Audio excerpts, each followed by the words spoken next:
Yeah, I'm Greg. And I'm Billy. And we're the Fuji Guys. Hey, this video we're going to talk about the top features, give you great demonstrations on our brand new Z70 camera. This stylish, compact camera, besides having great top-line features like a 5x zoom, a large, bright LCD, and again, a super slim, compact size, great colors, it's easy to use. Let's check out this video first of really how to get you up and started with this camera and taking pictures, okay? Let's have a look at this.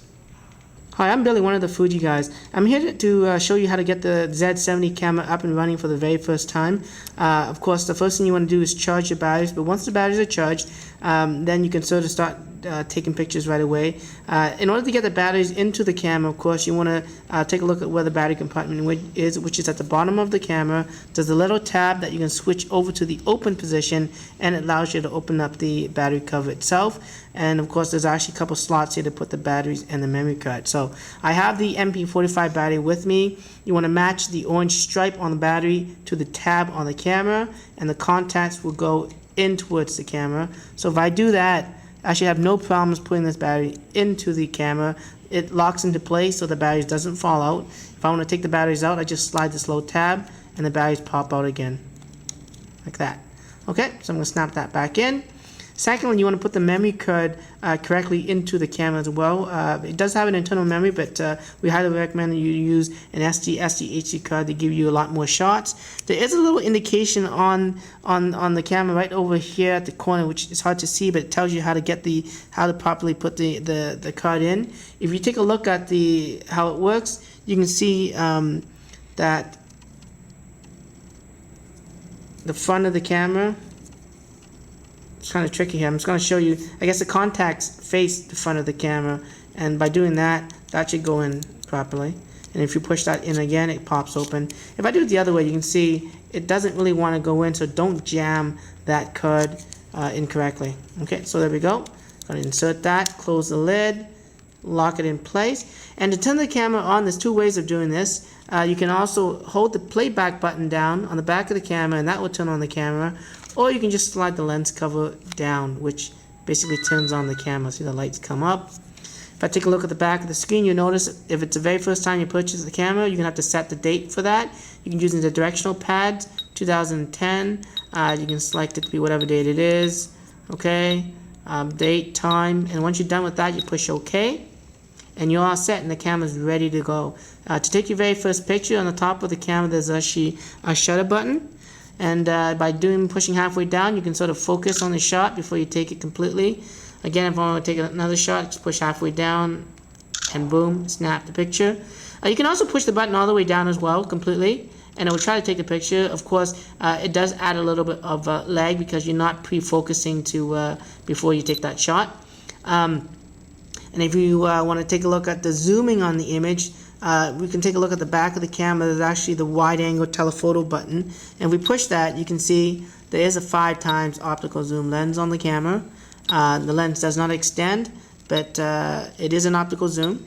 So if I zoom in, again I take that shot, boom, kind of out of focus there, but that's okay. That's sort of how you zoom with the camera. To play back the image, you push the playback button once, and you're into the playback. You can use the directional pads to navigate to the different images on the back of the camera. You can go left or right, of course. And if you wanted to delete that image quickly, you can push up on the directional pad. It brings up the quick erase option. I select OK, push the OK button, and that's erased. If I push the menu OK button, I can actually get into the real erase menu, which allows me to delete all images if I wanted to do that. Let's try that again. And boom, all the images should be completely gone off the camera. Now, what's cool about this camera is there's also a button to the right of the shutter, which is a movie record button. And just by pushing it one time, it instantly starts recording HD video without having me to go to any special modes on the camera. So it's a great little feature to have to get instant recording of HD video. If I push that again, it stops. And then again, just playing back the image is easily like playing back a photo, but you push down. And then you can play the video, sorry. So that's just a quick look at how to get this camera up and running. So again, thank you for purchasing the Z70, and have a great time taking photos with this camera. Well, thanks, Billy. That was great. I think everyone out there now has a good idea of how that camera gets up and running, taking your first pictures. But really what we're interested in showing and demonstrating to you is some of these cool features. A lot of people, I know my kids for one, are always putting their pictures and their movies on either Facebook or YouTube. Billy, there's some cool features built into this camera surrounding the Quickload aspect of those websites, so tell us about that. Yeah, Greg, it's actually a button that's located on the back of the camera that allows you to mark either images or videos to prepare you to upload to YouTube and Facebook. Okay. And once you have it connected to a computer, the software assists you in getting those up and running without much work. I have some images already on this camera, so I'm just going to turn it on, and let's just see if we can mark a few photos and videos for Facebook and YouTube. So let's just take a look at an image here. So this image here, I want to. So you've just gone to the regular playback menu for starters. That's right, and I just wanted to mark that photo that I have here for Facebook. Mm-hmm. So I'm going to push the tag button. The tag button. That's right, and I want to select Facebook. Okay. Okay again, and it's done. So that image is actually tagged to do Facebook, and it goes to the next picture, and that one I don't really like, so I'm not going to tag that. I'm going to tag this one, so I'm going to push OK for that, and that's done. And that's it. Now, you can also, like I said, tag videos as well. So let's see if we can find some videos here. Here's a video I shot earlier. I'm just going to push that tag button again, and I'm going to select YouTube, push OK again.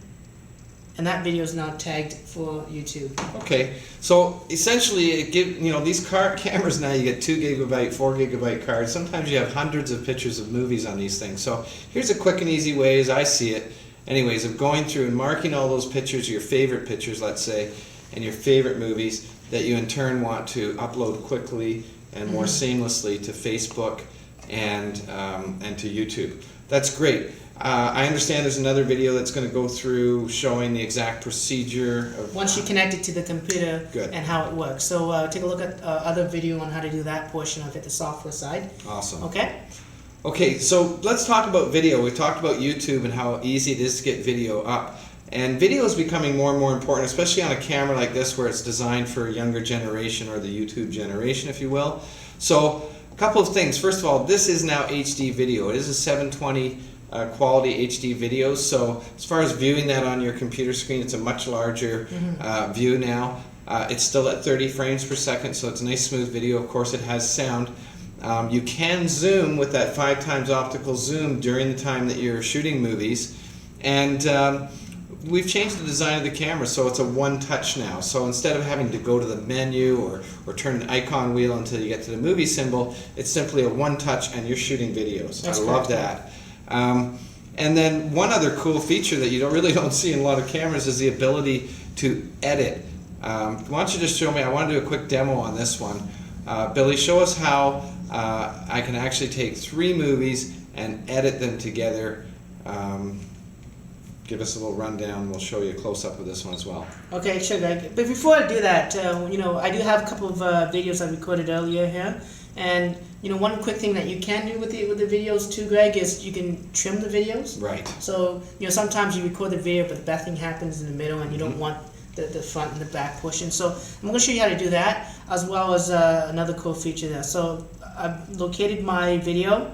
I'm going to push the menu OK button to access the menu system. Using the directional pad, I'm going to push down and scroll down till I see, I guess it's the next page, movie trimming.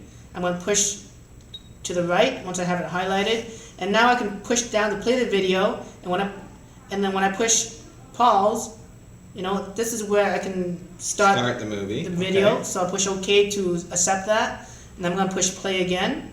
It's going to play through the video, and I'd say I want this portion of the video, so I'm going to pause it here, and now I'm going to cut that out. And now I have just the gist of just the portion. The portion that's very practical. I think a lot of people shoot these videos, especially these cameras, when they see an opportunity happening. But sometimes you end up shooting video for 2 minutes, and the only real important thing happens 10 seconds right in the middle. So that's a great feature because those movies take up a lot of space on your card too. That's right, Greg. And there's another cool feature on this camera too. It's just if I go back into the menu, so I push the menu OK button, and I go now to the movie edit option. Under there, you can actually edit the image to make it look like it's black and white or sepia, or even correct some of the backlighting well on the camera itself. So you actually don't need any special movie editing software on the computer. So it's great to do stuff like this on the camera, and it's just, again, simple as pushing the menu OK button, going to movie edit, and then selecting the different options, whether it's black and white. Just change that movie to black and white, isn't that something? That's it. So I'm not going to do that now because we don't have that much time. And then, of course,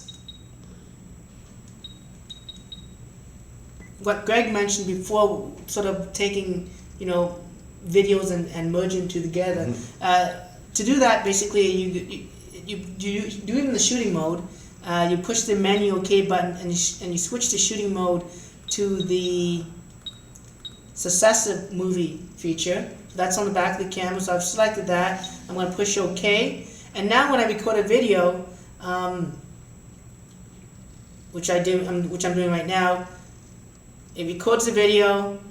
I stop it, and now it allows me to record another video and do it again. And then once I'm just going to stop that again, Greg, and then I push finish by pushing down. I go OK, and now it's going to merge those two videos that I've just recorded into one video. So you can get two different shots entirely, but they'll show as one video. That's great, because otherwise all of these things that Billy has shown you on the movie editing functions are things that you would have to do with software otherwise. So that's great. So I'm loving these extra features. What about some other things a little bit more hidden, like the tracking autofocus? Yeah, that's another feature that's found on this camera as well, and it just helps to quickly pick up moving subjects to reduce the amount of shutter lag you would have. Okay, so how do I get to the tracking autofocus? So basically, Greg, I'm just going to put the camera to the shooting mode again. So by tapping the button halfway down, I can do that. I push the menu button. I go into I've got to get out of the shooting mode and put it into just a regular camera shooting. For this sake, I'm just going to put it to the P mode, which is basically an automatic mode, but it gives me a little bit more control. Right, like on all of our cameras. So I'm back to the menu. I'm going to use the directional pad to scroll down until I see the AF mode, okay. And then I'm going to select tracking versus the center autofocus. Exactly, Greg. So I'm going to select that. Okay, so now it says push left on your directional pad to start the tracking. So if I have that set up right now, and I put an object in front, I'm going to push start tracking. Now it's going to follow the subject that I have in front of me. Is that ever cool? And of course I'm going to cancel that, but by doing that you can push the button, and now the camera is not just focused already, but it's ready to shoot. So any of you have subjects that move around a lot? Kids come to mind. They're difficult to track sometimes. So what about this as a kid's camera? I know when we talk about kids, they do move around, but we like to shoot them in natural light. How about this natural light plus Yeah, just quickly, Greg, there's various shooting modes on the camera. Again, in the shooting mode, I'm going to go back to the shooting mode option, and there's a ton of different shooting options, but one that stands out to me is the natural light and flash mode. And just selecting that, going OK, and basically it takes two pictures, one without flash, one with flash, and all I have to do is push the button one time, and it shoots the second shot. Perfect. And that's it. Great. Well, those are some great top features to have. Great camera, great stylish camera as well. Easy to take with you anywhere, I guess, are also top features of this camera. But those are some cool things you can do with it. So next video, I'm Greg. And I'm Billy. And we're the Fuji Guys. Fuji Guys.